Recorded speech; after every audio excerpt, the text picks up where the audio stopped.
এক ছিল ছোট্ট একটি গ্রাম। গ্রামের এক কোণায় ছিল বিশাল এক তেঁতুল গাছ।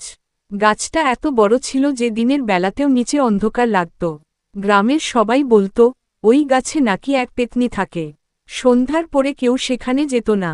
গ্রামের এক সাহসী ছেলে ছিল রাহুল। সে ভূতের গল্প শুনতে খুব ভালোবাসত। একদিন সে তার বন্ধু মিলনকে বলল, আমি আজ রাতে তেঁতুল গাছের কাছে যাব। মিলন ভয়ে বলল, পাগল নাকি? সবাই বলে সেখানে পেতনি আছে। রাহুল হেসে বলল, আমি এসব বিশ্বাস করি না। সেই রাতে আকাশে কালো মেঘ ছিল, চারদিকে ঝিঝি পোকার শব্দ শোনা যাচ্ছিল।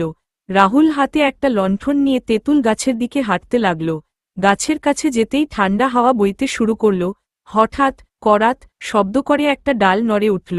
রাহুল একটু ভয় পেল, কিন্তু দাঁড়িয়ে রইল। ঠিক তখনই সে দেখল, সাদা কাপড় পরা এক মহিলা গাছের ডালের পাশে দাঁড়িয়ে আছে। তার চুলগুলো এলোমেলো, আর চোখ দুটো অদ্ভুতভাবে জ্বলছে। পেতনি ধীরে ধীরে বলল, এত রাতে এখানে কেন এসেছ? রাহুল কাপা গলায় বলল, আমি দেখতে এসেছি তুমি সত্যি আছো কি না।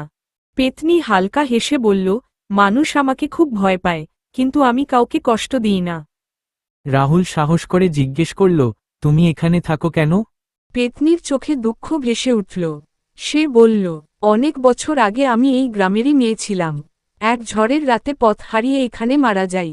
তারপর থেকেই এই গাছ আমার আশ্রয়। রাহুল চুপ করে শুনতে লাগল।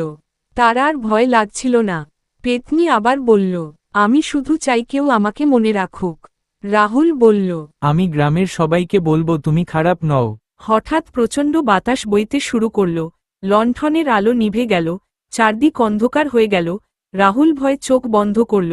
কয়েক মুহূর্ত পরে চোখ খুলে দেখল, সেখানে কেউ নেই, শুধু তেঁতুল গাছের ডালগুলো আস্তে আস্তে দুলছে। পরদিন সকালে রাহুল গ্রামের সবাইকে সব কথা বলল।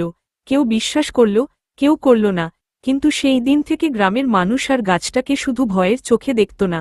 তবে আজও নাকি গভীর রাতে ওই তেঁতুল গাছের পাশ দিয়ে গেলে মৃদু একটা কণ্ঠ শোনা যায়, ভয় পেও না।